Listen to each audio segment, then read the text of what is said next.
Alright, what is up guys, quarterback. Actually, I'm back on the video, and today I'm going to have another video. Yesterday I had a video, and today I'm going to have another video. I'm going to be trying to daily uploading during spring break. I'm going to have this video tonight, and then a vlog out tomorrow, hopefully, and then another helmet setup video out on Saturday. Alright, so if you guys didn't see, I have a new intro. Tell me what you guys think about that intro. My friend Matthew made it, and he's pretty sick. His YouTube channel, I'll put it down below.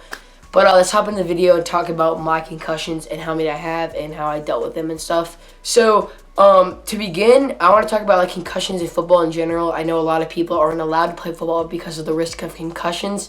Now, this can be avoided very easily by having good tackle form. If you have a good coach, if you have a good coaching staff, then you will not get a concussion as easily. Now, I'm not saying that you won't get a concussion, because a lot of people get concussions just from playing football, and that was one of my concussions. But if you have good tackle form and you tackle somebody, you most likely will not get a concussion, and you most likely will not have a neck injury.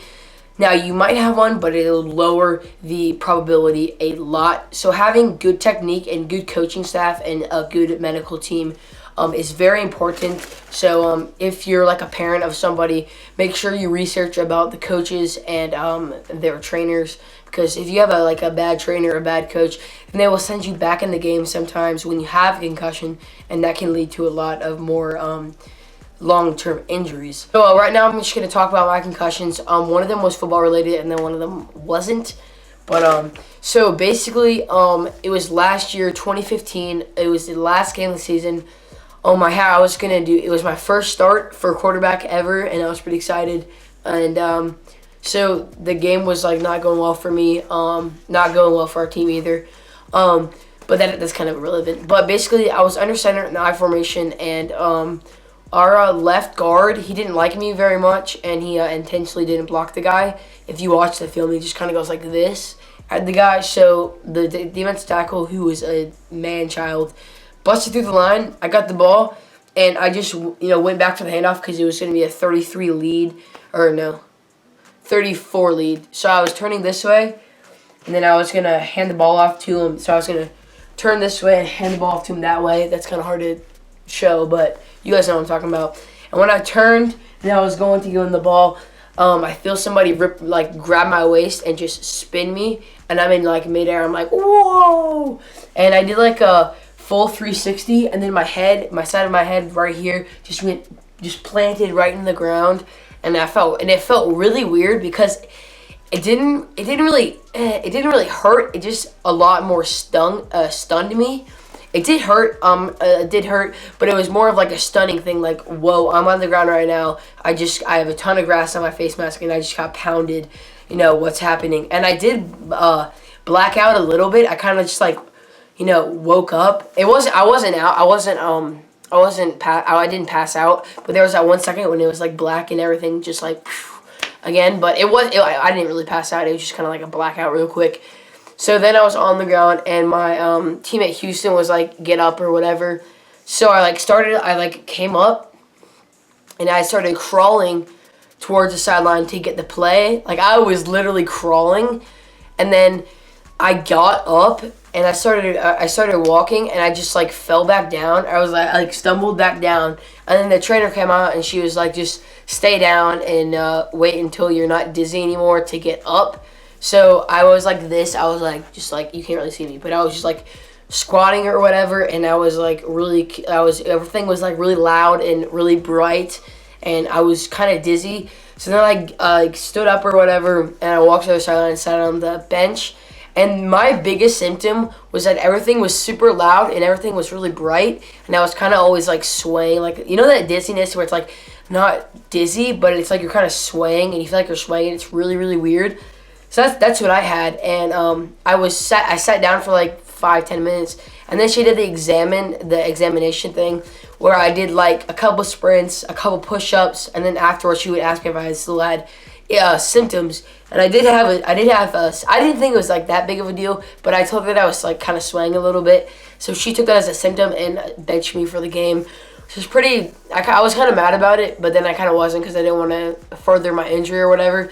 But so I was benched for the game. We ended up losing by 20 points. I went to the doctor the next day, and they told me I had a really minor concussion. It was super minor. It wasn't that bad of a concussion, but it still was a concussion. And I remember, oh, the voice crack, that was nice. I still had like a headache when I went to bed, and when I woke up in the morning, I was kind of like still sensitive with light and stuff. So the doctor diagnosed me with a concussion, as I said before, and I went back to school. So it's a Thursday game, and I missed Friday because of the doctor's appointment, and I had a concussion, and my dad didn't want me to go to school, but I think I could have gone to school. Concussions usually don't prevent you from going to school. But for mine, I guess my dad didn't want me to go. So I stayed home and we stayed over the weekend. And then I went back to school on Monday and was out. And then I don't know if I had symptoms, but I was like, I didn't do any tests and any homework for like the next week or whatever, or that school week. And then I was back to normal the next week. But yeah, that was my first concussion that happened in 2015, as I said. And then my second concussion happened like, I want to say like 2 months ago. I was in the car. And I was like just messing around, and I was like pounding. I don't know why. Don't ask me why I did this. But I was like pounding my head on the seat as hard as I could. I don't know why. Just being like weird or whatever. And I was pounding my head on that. Okay, I'm so weird. But I was pounding my head on the front of the seat, right? And my, you know, you put your, what's it called? Seat belt like below your shoulder so you can like move and stuff. I'm really weird right now.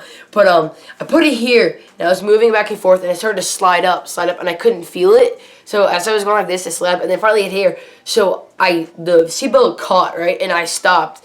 I was cut short, and I missed the back of the seat. I missed the back of the headrest and hit the metal part on the seat, like right here. Oh my gosh, my hair is so bad. But I hit the metal part of the seat, like right here. And then I just went, oh my gosh, Mom, I hit my head really hard, and I thought I was bleeding or whatever, but I was like fine for my head injury. But I was on the way to a tutor to do some SSAT prep, so I was like, oh my gosh, this is going to be terrible. And I was like, I had like all the symptoms of a concussion. I had a headache, I was really sensitive to sound, I was dizzy, and I was kind of nauseous, and I was hungry. So I was like freaking out. I was like, I hope I don't have my other concussion, because baseball tryouts were like the next week or so. But I did have my next concussion, and I went to the when I went to the tutor, it was so weird because I was so out of it, and I felt like I was half asleep, and I felt like I was just gonna like plop down on the ground and just fall asleep. But yeah, so then I went to the doctor the next day or the day after that, and they told me like this one was a super minor concussion, like it was more minor than the other one. So I didn't take any school days off. I remember like not having to do homework for like 2 or 3 days, but that was basically it. It wasn't like that big of a deal, but it still was considered a concussion, and I couldn't do any physical activity, which really made me mad because I was working on my pitching at that point, and I was getting on a roll. I was pitching in the backyard every day, and I was starting to get better with my placement, and I had to stop, so that kind of sucked. So basically that's going to conclude my video. I've had 2 concussions in the last 2 years. 1 every year, I think, or no, technically 1 every 2 years. But yeah, hope you guys enjoyed this video. Tell me if you guys have had any concussions down below, and like when they happened and how they happened. So thank you guys for watching this video. Make sure to subscribe, and I'll catch you guys in the next video. Quarterback HD signing off. Peace.